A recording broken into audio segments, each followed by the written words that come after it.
What is going on, YouTube? Welcome back to Fireside Rangers. I'm your host, Eric Wilson. Today, joined with my co-host, Colin Alcapes. Last episode, we talked about a little bit of a pipe dream for the Rangers, possibly going out to get Brady Tkachuk. Today, I want to talk about something a little more realistic, something that might be possible.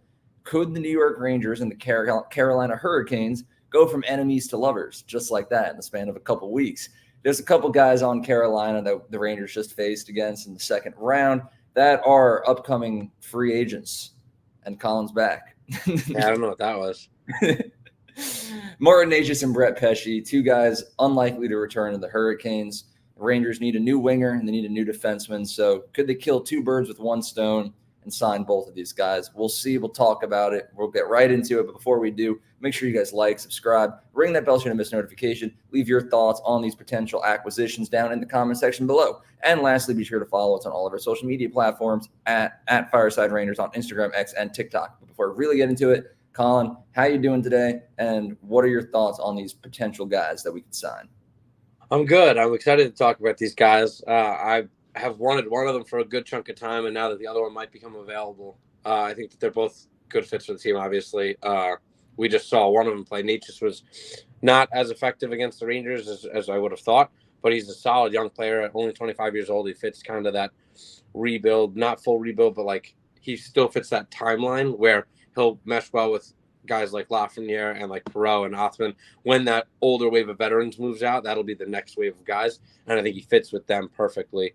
And then Brett Pesce is just a solid defenseman, who would be an upgrade over, I'd say, 3 out of our 6 defensemen. So I'm excited to get into it. Yeah. Let's start off with Marty Necas. Obviously, I think it's abundantly clear the Rangers need a new first-line right winger. Kreider and Zibanejad, as much as I would like to see them be broken up, I don't think it's going to happen. They're the duo that's just going to destroy this franchise for the foreseeable future. But it's whatever. They need some help. Last season we saw Kakko start the season there. We saw VC get some time. We saw Hedl up there. A lot of guys experimented with Kreider and Zibanejad. None of them worked. To me, Necas is the type of guy who has the capabilities of possibly fixing that first line. Is the qualities he has as a player. He's got a great shot, which would match perfectly alongside Kreider and Zibanejad. Kreider's always in front, Zibanejad always looking for the one-timer. The way the guy moves the puck is pretty impeccable. So I'd be a big fan of having Necas up on that first line. As far as the contract goes, I don't know what we would possibly give him. We don't have that much money to throw around, especially with Lafreniere and Shesterkin upcoming free agents next season. Can't offer too much. I'm sure he's the type of guy that's going to be looking for a long-term deal. But if the Rangers are able to make money work, I'd be more than happy to see him be a member of the New York Rangers, even though a couple weeks ago we were all hating him. And Jacob tried to murder him. That is true. Him and Jacob Trouba do have a little bit of a history after this playoff run. But I'd be in support of it. I don't know about the realism factor in it, again, because of money. But if the Rangers were to go out and somehow find a way to sign Necas, I'd be a happy camper. But tell me about Necas. What qualities do you see in him that might work on that first line? I mean, he drives offense at 5-on-5. I said it the other day when we were talking about Tkachuk, and I will say it again today. Just looking at his stats last year, 24 goals, 29 assists for 53 points in 77 games, 13 power play points. So 40, right? That's math. Yeah, 40 even strength points. I like to see that. The year prior, he had 71 points in 82 games, 26 are on the power play. So a little bit more power play dependent that year. But 71 points is pretty good. So I'll take that for the gaping hole that we've had on that right wing spot in the revolving door of players that have come through trying to fill the shoes of what once was Pavel Buchnevich and Frank Vatrano for a brief stint there. I just felt like we haven't had a good answer there for a while. And like I said, he's young. He kind of fits the timeline of like current while also being future. And he's coming off of a relatively cheap deal at $3 million. Obviously, he's going to be looking for a step up there. I predict him going at around like a $6 million, 6.5. So we'd have to move some things around, obviously, with the potential buyout of Jacob Trouba that I'm hoping happens any day.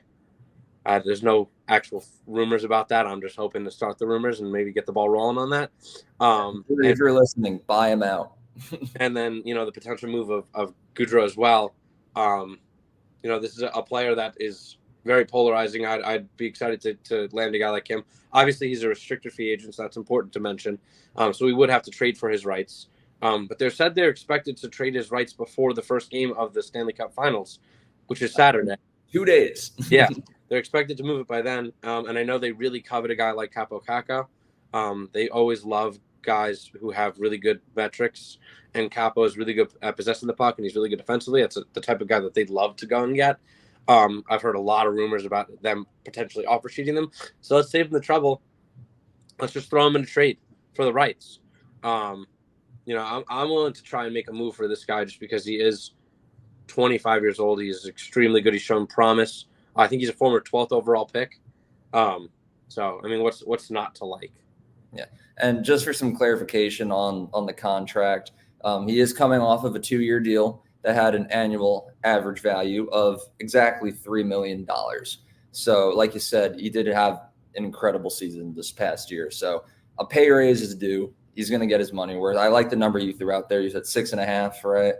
I mean, I wouldn't be shocked if he would like to see like a $7 or $8 million contract, but again, the Rangers don't have that money, nor should they give him that money. I like 6.5 for maybe like 6 or 7 years. Sounds nice. Like a good 6 by 7 sounds nice. But like you said, he is a restricted free agent, so Carolina does have his rights. The Rangers would either have to offer sheet him or trade for his rights. You mentioned Kakko. At this point, I'm over the Kakko experiment. If he's what it takes, send him Kakko in like a second, or something like that. Maybe Kakko in the third. I don't know. I think they're asking for a lot, so obviously it depends on what the asking price is. And I'm not opposed to keeping Kakko either. If they can get him on a relatively cheap bridge deal, I'm not get him out of here like some people are. But if he is one of the major pieces going back for the potential of getting Marty Necas, I'm not super opposed to letting him go either. I'm hoping that this deal will kind of be similar to the Vincent Trocheck deal, where you give him the term and maybe you knock off a couple of digits on the actual AAV there. Because with Trocheck, obviously he's making 5.625, but we gave him the term. With Goudreau, we gave him both, and that's one of our worst contracts. With Trouba, we gave him both, one of our worst contracts. So hopefully, they don't. If they do make the move and are able to kind of negotiate with him first as a restricted free agent and maybe go to arbitration with him, because I think that's how it works. I'm not entirely sure. I think if you trade for him, maybe you sell the arbitration rights. I'd have to do more research into that, but. He's just a good player, and I'd give him the term for sure, just because of how young he is and what he's done already. But I'm not trying to pay that much for a guy who hasn't hit 30 goals yet. He kind of took a step back this year. Not that I think he's going to continue to do that. I think once Gensel came over, he kind of played in a minimized role. And I think you put him in that first line spot, he could really blossom into the star that he's supposed to be. And I think he's looking for a team that will give him that opportunity. So, hopefully maybe he's willing to work with us a little bit if we are able to get him over and sign him for a round. What I was saying, 7 would probably be the most I would go. And there's obviously going to be teams out there that are willing to give him more. So we just got to see if he wants to win.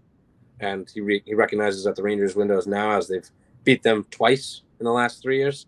He'll be wise to put pen to paper there.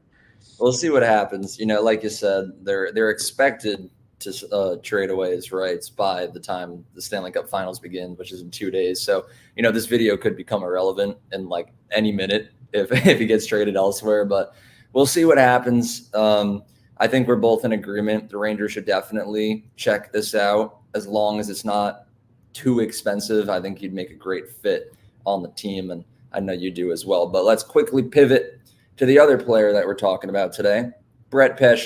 He's a little bit older. He's 29, but he's still a phenomenal defenseman. I think one of the better players in Carolina's defensive core, which is a very overall solid group.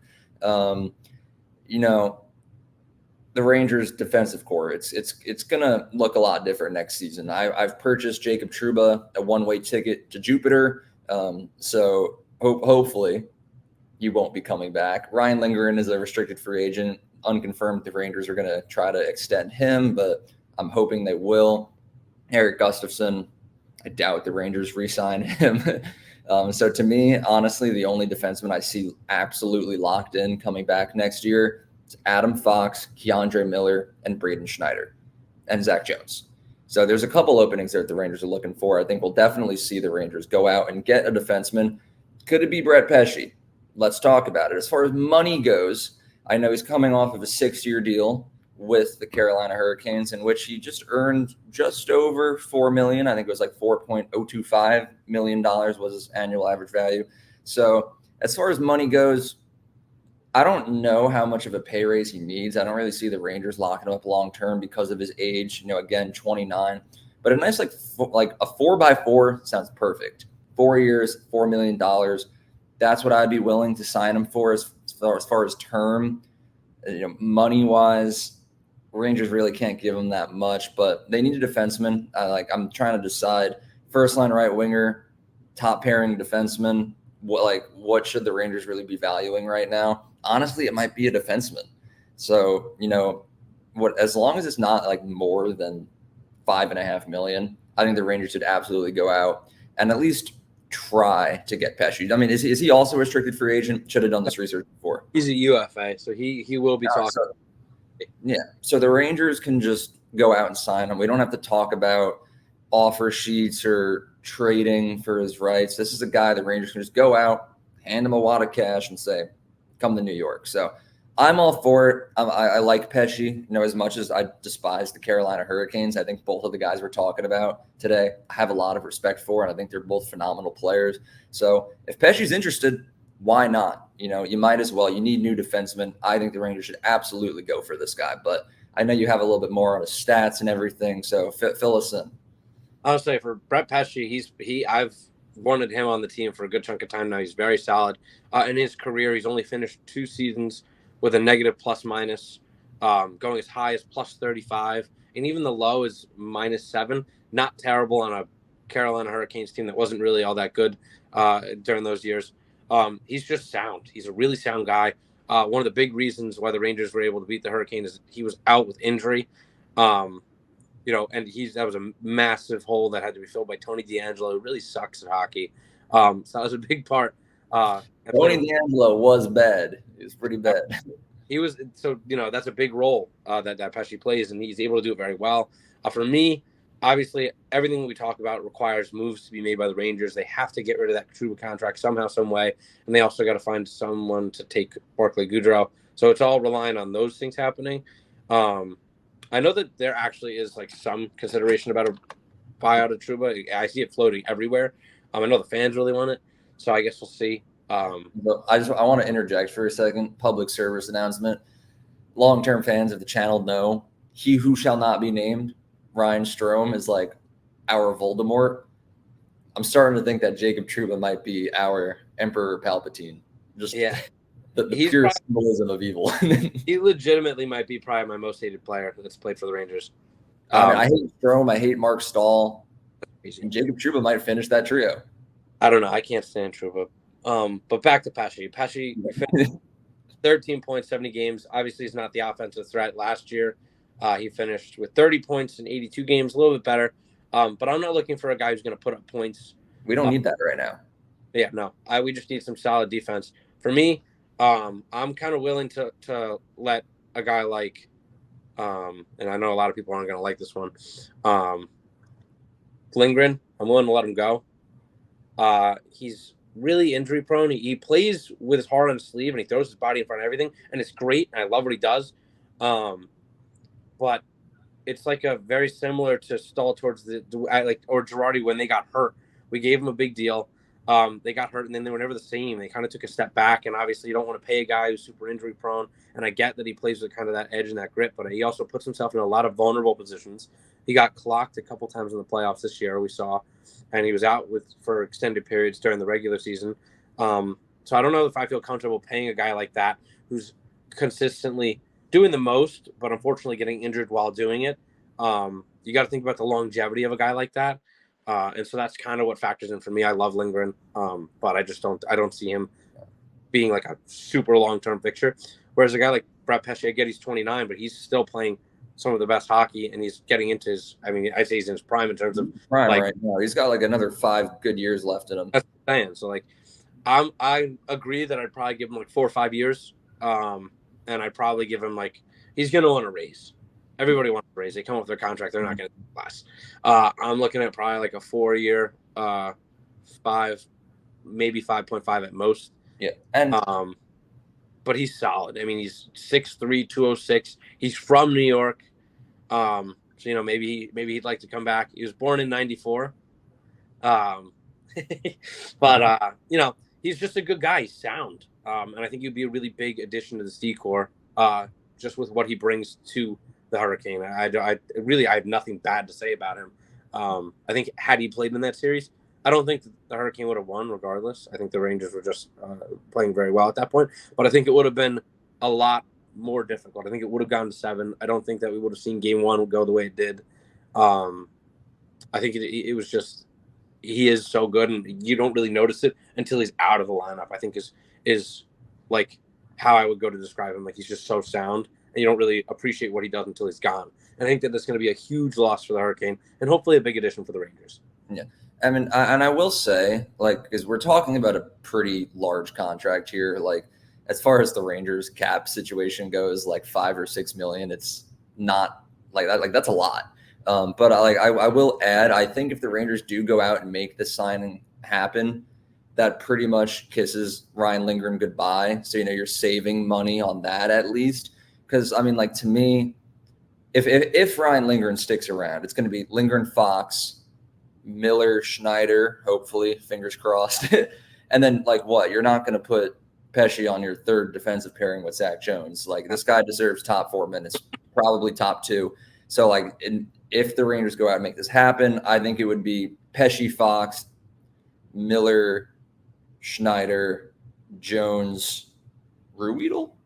Question mark. My ideal, just because you could get Ruhwedel on a cheap deal. He's very good defensively. It's kind of what you want, is just somebody who can shut down and play well in the third pairing minutes. And it also allows Zach Jones to play his offensive style of game. The way that I try to model my D pairs is very similar to when Stahl and Girardi were in their prime. Stahl was the stay-at-home, the rock. Girardi was the take it up and do the most. And if you look at some of the best pairs, I mean, Devontae is kind of the rock. Obviously, he puts up some points. But Cale Makar is the go guy. Lindgren has been the rock. Fox has been the go guy. I mean, Schneider is the rock. Miller has been the go guy. That's kind of what you need if you want an ideal pair. So for me, that's what I'm looking for. And I think Pesce will be the rock. Fox will be the go guy. I said it was Schneider and Miller. And then Ruhwedel would be the rock. And Jones would be the go guy. That's what I'm looking for. I think every D pair then has potential to score while also being sound defensively. I think when you put Gustafsson and Trouba together, you got 2 go guys. Gustafsson is clearly not a defenseman. He doesn't play defense. He's just puts up points. That's his whole game, his whole MO. And Trouba came over, supposed to be that type of guy. Now he's just somebody who takes terrible pinches. He's late on the first step, and that too. I think that pairing was kind of doomed from the start. I think that you need a good defensive presence on that third line. So I think that's Ruhwedel will be good for that, but we'll talk about that at a later date. I just think Pesce would be an upgrade over Ryan Lindgren, and probably around the same price point anyway. Because I know Lindgren's probably going to want to raise just because of what he does, and he does block a lot of shots, Lindgren, and Pesce does too. So it's just, I think one has a little bit more longevity than the other, and that's kind of where it stems from. So that's my thinking on it. But obviously, if you guys disagree, if you have any thoughts on that, let me know in the comments down below. I'd love to get into it with some of you guys and get some discourse going. Yeah, everyone loves these videos when we talk about potential acquisitions for the Rangers. I know a lot of fans weren't too keen about the idea of the Rangers trading for Brady Tkachuk. May I repeat myself in the fact that we all said no, we shouldn't. I think some of you guys might have missed that part just by reading what you guys said. But I'm just joking. I mean, as far as these two guys go, we're both in agreement on this. Marty Necas, do it if it's affordable. Pesce, go all in. Sign this guy. He's your new guy to play alongside Adam Fox, I think, right? There's no discourse there. That's why it's all just juggling the money. Obviously, Drury's been kind of a wizard at doing it. With the money that we have, obviously, you'd be seeing contracts off the books because like I said, Trouba would have to go, so there's $8 million. Kakko would have to go, so there's $2 million. So you're already talking about 10. Lindgren's coming off. I don't know how much he makes right now. I think it's around 3. So like these guys go. Obviously, the money sounds crazy, but with all these people leaving, and then you get cheap guys like to fill in the bottom 6 and whatnot, it answers your right wing 1 position, which has been a question mark for God knows how long. I mean, it's been a while since we've had a sound right wing for the first pair, or for the first line, I mean. And then it fills a hole on the defense, which I feel has been lacking. And obviously, I think Igor Shesterkin would agree with me. Doesn't exactly help him out all the time. So, it's a little bit, it helps on both sides. Obviously, if I had to pick one, for me, I'm probably going to go with the defense. Pesce's sound, and then you can get cheaper guys on shorter deals, like a Toffoli or something like that, which I'm sure we'll talk about in the future. There's a lot of options, and there's a long summer right now. So I think that's something to pay attention to. But if you're looking for, I think Nate just checks a lot of boxes for me, at least. But we'll see what Drury does, and if he's able to make the money work and move some of these bad contracts that he has given out. Yeah. Again, we'll just have to wait and see what happens. We got to wrap this up before Carolina goes and trades Necas' rights to the Islanders or something. So, but also just clarification before I do wrap it up. Some new additions to the Fireside Rangers dictionary. He who shall not be named is Ryan Strome. Just gagged saying his name. Emperor Palpatine is Jacob Trouba. We still need a name for Mark Stahl. So if any ideas you guys have, let me know below. Except I don't really hate Stahl anymore because I haven't had to watch him play in years and years. It's just kind of funny at this point. He signed your puck. He did sign a puck that Colin bought me for Christmas. So thank you, Colin. But that about wraps up today's episode. I'm sure the comments are going to be spicy as always. So however you feel about Necas and Pesce, leave them down in the comment section below. We'll respond. Sometimes we do it from our personal accounts if we're bored. But if you ever see a response from the actual Fireside Rangers one, just know it's me. But if you guys did enjoy today's episode, please make sure that you like, subscribe, ring that bell so you don't miss notification. And lastly, be sure to follow us on all of our social media platforms at Fireside Rangers on Instagram, X, and TikTok for daily Rangers content and updates. Have a good one. And let's go Rangers. Go trade Trouba, please.